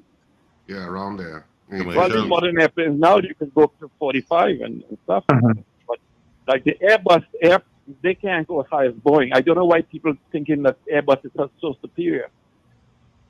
But airplanes can go up to like 45. Most airliners cruise at 43 and down. And it depends on the distance you're flying. All right, like I'm flying out to. Sorry, you're flying out to where? 3 years. Oh, Captain Ron, you're breaking up a bit. Breaking up there. Yeah, so like I said, it depends on how far. The farther you go, you want to go higher, but then it depends on the weight of the airplane. Mm-hmm. So the longer you go, the more fuel you burn, and then you can go a little higher. The higher you go, the burn less fuel, the airplane works better. Very good. So, all right. The next thing, when people calling and talk about they're afraid to come to Trinidad, I find that laughable. Especially people who live in here in America. There are more crimes here in America. Everybody act like America is so great. I'm in Detroit. And I live in Orlando, and I still have to be careful in Orlando. Mm-hmm. Yes, Trinidad has a crime problem. I agree, but don't act like America is it's heaven. There's a lot of problems here too. Yeah. A lot of people get they just don't advertise it like how we do it in Trinidad. Yeah. All right. Thank you, Captain Ron. Mhm. Safe travel. He's absolutely right about that. Yeah. I shared a video on with a blogger talking about a country, a dangerous country, and at the end of the day, he said it's America. It's funny though. Yeah. Morning, caller. Good morning, gentlemen. Morning. I want to tell Mr. Patrick government and private sector is two different things. If he was not paying for his Trinity house, he would have never been in it still. They would have already evicted him. Home construction, they used to make joke. Because government workers, they lapse. That's why people could be owing HDC, owing not T and Tech, WhatsApp for years, and Inland Revenue not really doing the checks and balances. I want to say, this bill was never supported by the leader of the opposition and her MPs. So when these crimes, you see, Kamala Prasad-Bissessar probably thought the crime would remain in the East-West corridor. So she never supported it. And when it reached down south of the Carronry Bridge, she started to panic and they ball in. But the criminals roam in, yes. And I wonder, Ms. Dabadi was so correct, because I can remember listening to Julia Davy when she was talking about the judge. I listened, I didn't see she was slanderous, but there it is. He write the law association, he write TAT, and all this bacchanal. So sometimes I just be cautious if to make a comment when it comes to the judiciary. But what is so strange, I never hear him say anything about what Israel Khan said, because Israel Khan was on TV6 and he went to town. This one, he said the CJ this, and he say all kind of things. But what I want to ask Israel Khan is, why you wait for 10 years? That's your colleague. And 10 years, that case didn't even reach the court to start. And USA, nothing? You took a code of silence, Israel Khan? Nah, man. That is ridiculous. 10 years? No way. So the judiciary have this country, I would say, in the mess, because it's like a revolving door. They go in. I feel sorry for the police. They do their job, they arrest, and they just sit there and wait and wait. Some of them retire. Look at the Shannon Barnesfield case. Up to now, that can't start. Come on, man. We like to copy the crap from America. The pants below bottom. All you try and see if all you could turn around this judiciary, that cases ain't go last 5 and 10 years before it starts. Look at the George Floyd case. Give me a break. You'll have a blessed day. All right. Ms. Jackson has indicated that her internet is not the best where she is in the location she's at, so she's asked to reschedule when she comes back to Trinidad and Tobago. Okay. She in one of them motels. Wendell.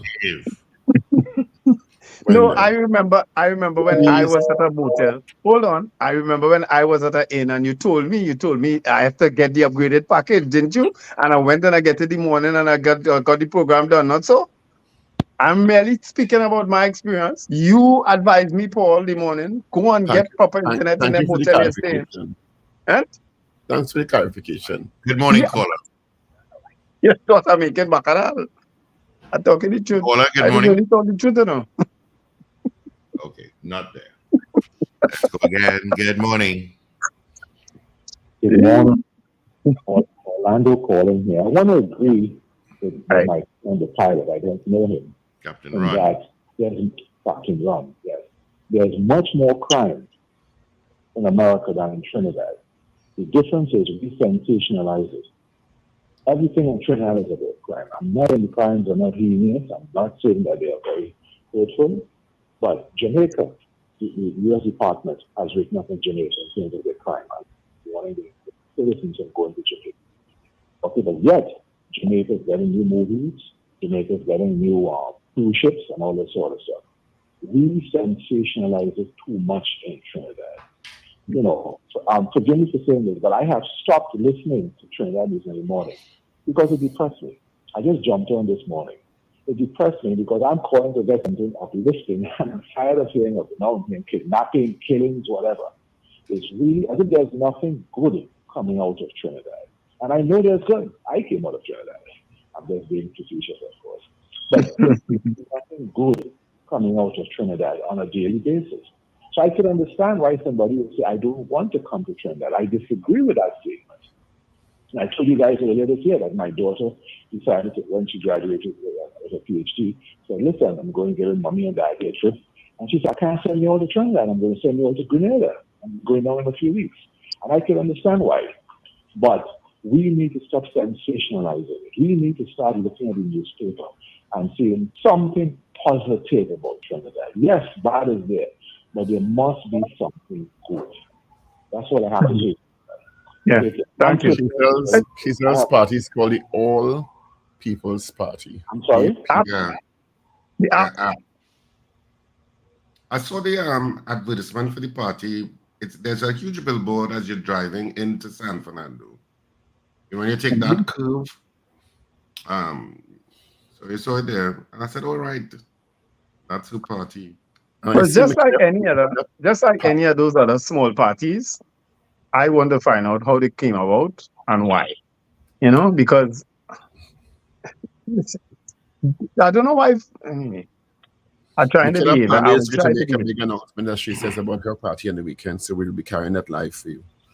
People want to contribute to the politics, and sometimes they don't feel that they are, how should I say it? They don't see the current vehicles as suitable for them. So but if I read the little bio thing, she said she's been involved in politics for over 20 years. I don't know Ms. Jackson prior to that issue with what's the party name? With what's the new PDP party. I don't know her prior to that. I've never heard about her prior to that. So I'd be very interested in at what level was she involved in the politics over the last 20 years and so on, you know. So just some basic things, you know, and in terms of, you know, a lot of these parties come up and then whoever formed the party naturally becomes the leader, and you don't hear anything about an election or whatever. There are 167 registered, or have been 167 registered parties in the last 20 years in the country. Okay. But Ms. Jackson's party is a newly registered party, not so? Well, it's a new party. I don't know if it's registered or not. Okay. All right. Good morning, caller. Hi, good morning. I heard you all spoke about the stealing of the phone this morning, so I called some friends and did some inquiries. Apparently, it's a personal issue that happened between Solia and his girlfriend. So apparently, it was not a phone from a stranger; it was his girlfriend. He was going through the phone to see if. Well, I don't know about that because. Well, that make it worse. Lincoln, you just make it worse for that man. Yeah, because she did make a report to the Piarco police station. You know? Yeah, girlfriends does that, honestly. Because it's still tough. Right? It's still tough. You're right on it's still tough. I'm not making an excuse for him. I'm saying it's a personal issue, but it's still tough. I'm not saying it's right because it's girlfriend. So it's Tabanka? Is that Tabanka you get there eventually for? Yeah, some kind of. Oh, God. So you could take your man phone to go through it and say, men do these things. Thank you, God. I'm feeling sorry for him now. I'm not so sure what you all are talking about, you know. What you all are talking about there? I'll get back to you. Hi, morning. Morning. Yeah, and Steve and Richard and Wendell and Dr. Paul. I understand most of the times when Richard talking about the bail act and stuff, I understand the passion about, you know, first-time offenders and stuff. But if you read the newspaper daily, and like, for instance, the last time I was robbed, I think was in 2018, the person had tons of charges and previous convictions and so on. And I had $90 on me. He told me, he said, a big man like you and $90 you have on you? I said, well, sir, I was robbed before. Don't take my card, please. He still took my card. It took me a year and a half to get back my ID and so on. He told me, he said, I better hit you up. $90, that's all you have? Also, I know my neighbor from Pleasantville. She was robbed by a guy who had 85 convictions. Convictions? 5 convictions, yes. For charges? 85, and he got bail. he was a drug addict. Mm-hmm. A drug addict in the area. Also, not far from there, Navet Road, the drug addict there who killed the Mohammed fella with the dance before the gold chain. He had something like 70-something previous convictions, housebreaking, stealing hoses, and so on. And it so happened that they needed his drugs, and he went about to get in via the chain. And had he been in jail, maybe that guy, Mohammed, would have been alive. You all know him. His name escapes me right now. He was killed in Manipur. The guy was from Navet Road, Navet Road. Everybody knew him. He was a drug addict. He was in and out the jail. So, and there are tons of examples. Every day when you read the newspaper, you see this guy had previous 2 pending matters and 6 previous convictions, and he got bail. It's ridiculous. I have been in jury service 7 times, and I've seen the innocent in jail, and I've seen people who, like I did a rape case once, and the guy this wasn't his first time raping someone. He raped like 6 or 7 people, and he was still out. He actually was on bail, and he got found guilty and so on, and I believe he's in jail still now. But there are numerous, something has to be done, if nothing else, about this bail, because too many people, I always use this example. The Thursday before the carnival, in the last carnival before Corona, that would have been the Thursday in 2020. The police shot someone in Carnage. The guy shot back at them. That guy was on 8 pending matters for arms and ammunition. He was on bail and he had a gun on him. There are a million examples of why this bail issue is failing us, and why it is the lawyers, excluding you, the lawyers and the judges, they don't seem to be living in Trinidad. All right. All right. Sherwin could ask There a good are question. many lawyers and judges that watch this program, and as I said before, the issue of how bail is allowed or bail is constructed in terms of a judicial officer, when to give it or when not to give it, really is a discretion. I'm not saying that some don't make mistakes. Human beings can make mistakes.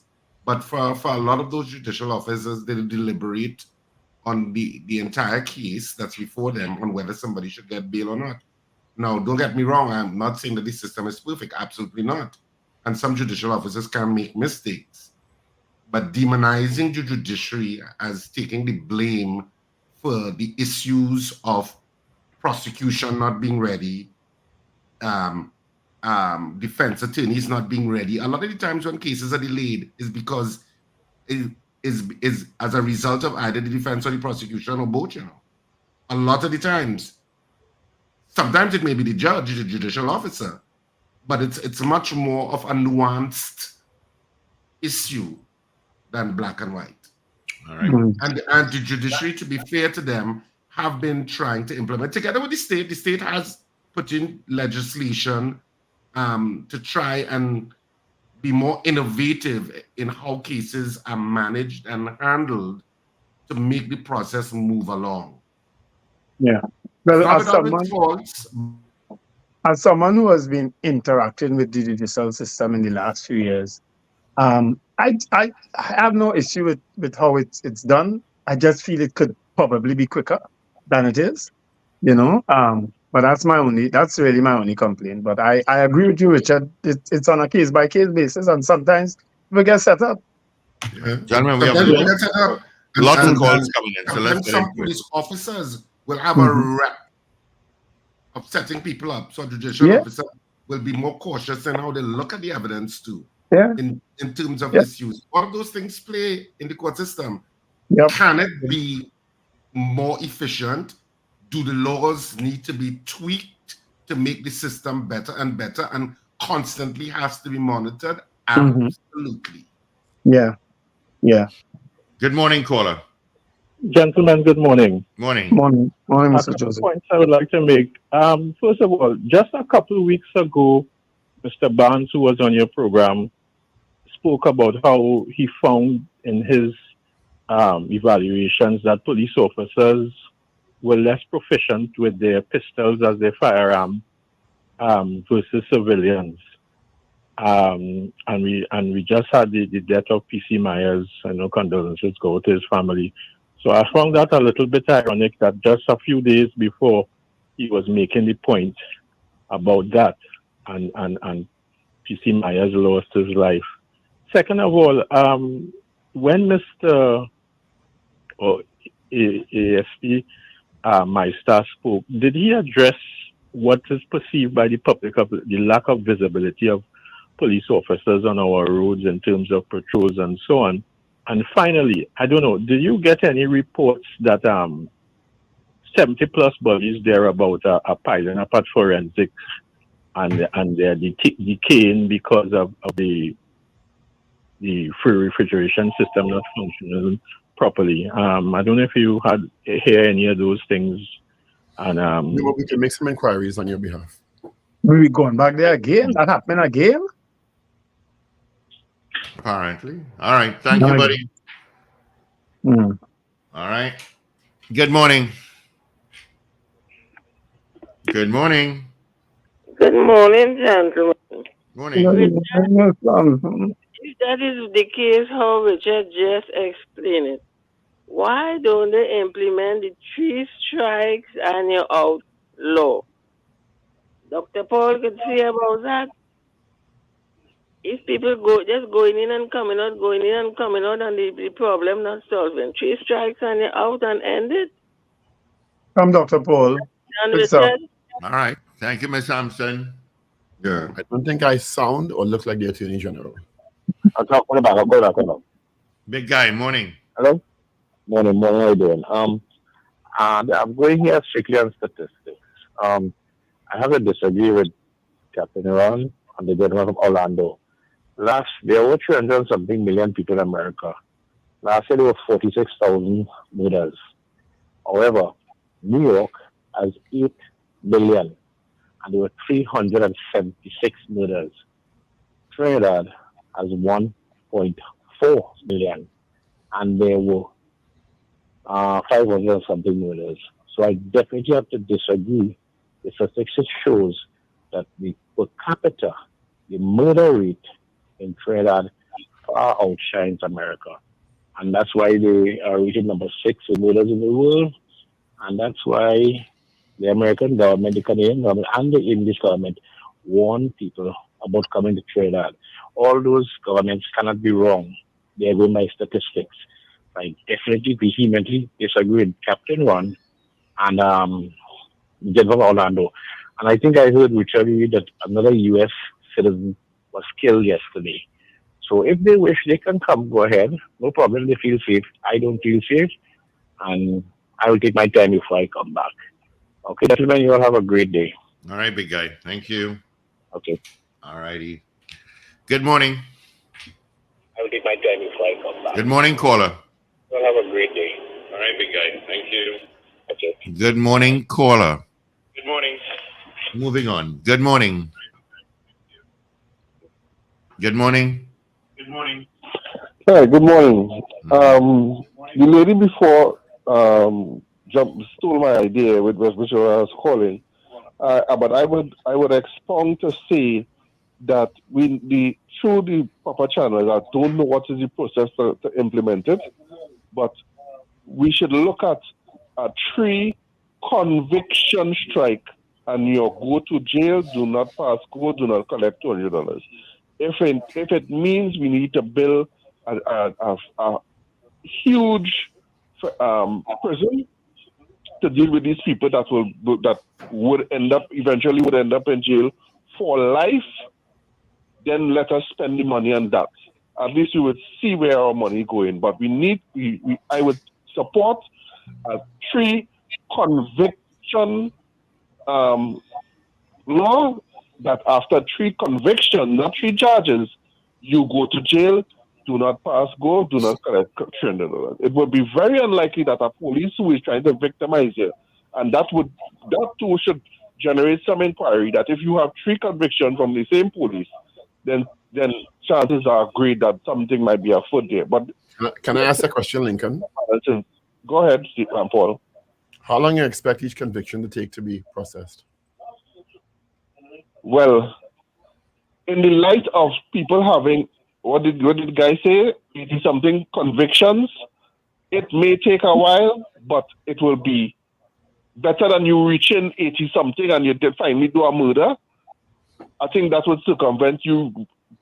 The case with Andrea, I don't know if I'm calling the right name, the young lady that was killed in Arima, where the guy who was killed who died and alleged and accused of being her abductor had something like 19, I don't want to say, I want to be held to if it's charges or convictions, but he had something like, I would use the term charges to be on the safe side, on his name, right? Had the justice system dealt with this matter, dealt with his charges and give him the convictions that he needed, he would have, this lady, I forget her name, might have been alive today. So we need Andrea to Barrett. that by saying we need to, Andrea Barrett, yes. Mm-hmm. We need to start doing something, right? This is all I'm saying. Let us not keep doing the same thing and going over the same cycle and not appear to be doing anything to fix the problem. And Big Guy is absolutely correct. When I heard the murder rate of New York, and I know our murder rate, I'm like, why is that? Why are we comparing the whole of the United States with 300 billion people to 1 million people? That's not a fair assessment. Even to compare it to New York is not a fair assessment, but to be generous and compare 8 billion people and the murder rate is 300 per year. Let's say 400 to be generous, and we have 1.5 million, and our murder rate is 500 something. It still does not compute. When you make that 100,000 children. Pardon me? When you make that 100,000 children. 100,000 children? What are you talking about? You said 1.5 million, so I thought it was 1.4. Like you make 100,000 children. Well, we are leaving for the Venezuelan importation. I'm leaving room for the Venezuelan importation. Okay. All right, Lincoln. The 1.4 is illegal people we're talking about. We're leaving room for the immigrants and them. I like your fact checking. Have a good day, gentlemen. One of the pharaohs, I think is Ramses, either Ramses I, Ramses the First, or Ramses the Second, had 100 sons, and dozens of daughters. One man. I saw him as a mummy in the tomb, And if you see from all appearances, he was slim like me, with a nice sharp face and so on, So there's hope for me still. You're trying to compare yourself to a dead man? To a pharaoh. Trinidad's population is 1.53 million. Okay. Where they get that from? I have no idea. Lincoln kind of brought my point in. New York and Orlando are cities in America, and they all have different statistics. And they come in and they're bundling Trinidad and Tobago and putting it together. That is unrealistic. Chicago have 5,000 murders, and different cities have murders. It's America. So you can't bundle Trinidad with our small population and put capita and compare it to America. It ain't making no sense. All right? I think the substantial difference is, if I had to analyze it, beyond the differences in population size, which matters, I don't think there is any citizen, and I could be corrected if I'm wrong, I don't think there's any citizen in Trinidad and Tobago that does not know somebody who has been murdered. Mm. Because it's a small population, the violence is more palpable and closer to you than in a huge city of 10, 12 million people, and you hear a murder take place, it's a little bit more distant.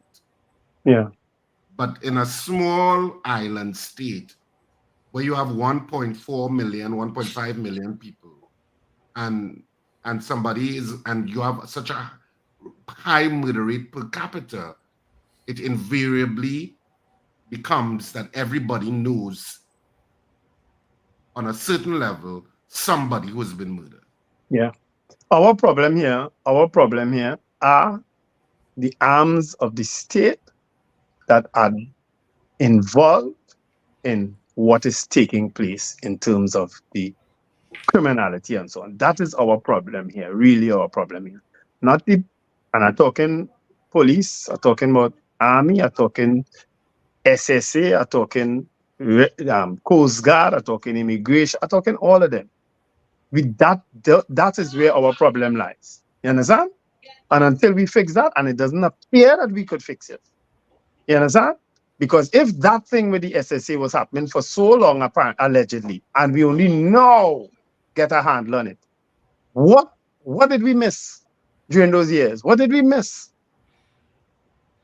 It's frightening. That is what is more frightening to me than them little imps and them in them areas who walking around with guns saying this one can't come here and this one can't. Because they're limited in this scope. My problem is the arms of the state who could go any and everywhere and do what they do.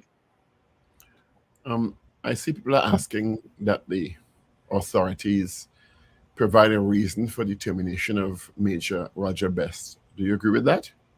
Sorry, I didn't repeat that, Paul. People are asking for the state to provide a reason for Major Roger Best's termination as director of the SSA. Well, yeah, I again, as I suspect, if they have charged 3 people who were under his control, under his watch, I don't see how he could get away eventually. I really don't. Do you think an official communique about that should be provided by the state, the Ministry of National Security? I have no problem, and I think I mean I don't want to answer for Richard, but Richard is one of them who does like things open and as transparent as possible. So I don't see why not. He breaks in for. I know, yeah. Well, it may have implications if, I stress, if there's any case being. Yeah, I think legal issues run with it. There may legal issues looming, so they don't want to. Yeah. I think that may be the issue here. Yeah, I think there are legal issues running behind. Yeah, if you make a statement, then you've made an allegation. Yeah. Then, which and it may compromise any legal action that may be considered. Or maybe I don't see him not being held responsible at the end of the day either. Well, being terminated means you've been held responsible at some level. Whether that goes as far as a criminal charge is something else. Yeah, Major Roger Best, if he is dissatisfied with the decision, can certainly go to court. Yeah. Try to get him up, Paul. Try to get on the thing phone now. Maybe he's contemplating action. We don't know. Legal action, you know. Well, you know, if first of all, you've been terminated. You understand? You've been sent on administrative leave. Someone put to audit the personnel procedures and operations. There clearly has been an indication from the probe, the ongoing probe, that a lot has been left wanting. So much so that I think 6 people were suspended, 6 or 7 initially. Yeah. Yes. Including high-ranking persons. Now, 3 of those persons have been charged with criminal offenses. And before the charges were laid, Major Roger Best was terminated on Saturday in a communique. Well, I'm sure you would have been told before, I'm hoping, and the communique made public on Saturday by the Ministry and Minister of National Security, who is the line ministry for the SSA. You understand? So it means that his leadership has been found wanting. So whatever his job spec was, I guess they found that there was enough evidence and information that he was not, that he was found wanting in some way. You understand? Didn't it warrant a cabinet meeting to terminate his appointment? Yes. Right. So whatever information the cabinet received, I'm presuming from the ongoing investigation by retired Brigadier General Anthony Philip Spencer, may have fed into that decision to terminate him. Sure. And then whatever evidence that was gathered, the ongoing probe may have also been provided to the Director of Public Prosecution, to proffer charges against these 3 people. So it's an evolving situation and very serious. Yep. So we'll but see the how Prime Minister has said that from day one, it is serious. This is a serious situation with the SSA. Yeah. So we'll see how it goes. Yeah. So, I mean, and that's why I guess the issue of making a statement as to why he was terminated may be not be productive if the investigation may be compromised or the ongoing investigation, or if there may be liabilities involved later on, legal liabilities. All right, y'all have a great day. Be safe. But it's so strange that people involved in church should be involved in Bacchanal. But if you're looking for Bacchanal of a comic nature, comedies on this weekend, Love is a Walk. And plenty of you know Love is a Walk. Oh, good. A walk? So it's on this weekend, Saturday at 8:30, Sunday at 6:30. Thank you for the hundreds of people that came out to Sapa over the weekend. We got really good audiences coming out in droves at Sapa. And then we'll be in Central Bank. I think this is probably our last stop in Port of Spain. Saturday at 8:30, Sunday at 6:30 at the Central Bank Auditorium. Tickets available at the Central Bank box office from 12 noon to 6 p.m. daily. Get your tickets early. It's going to be a fantastic weekend. If you want to be de-stressed, you need to come to this play. Trust me. Speak to you bright and early tomorrow morning. Have a fantastic day, whatever you do. Remember to smile and laugh and take care of your health. All righty, folks. Have a wonderful day. Remember to let go and let God.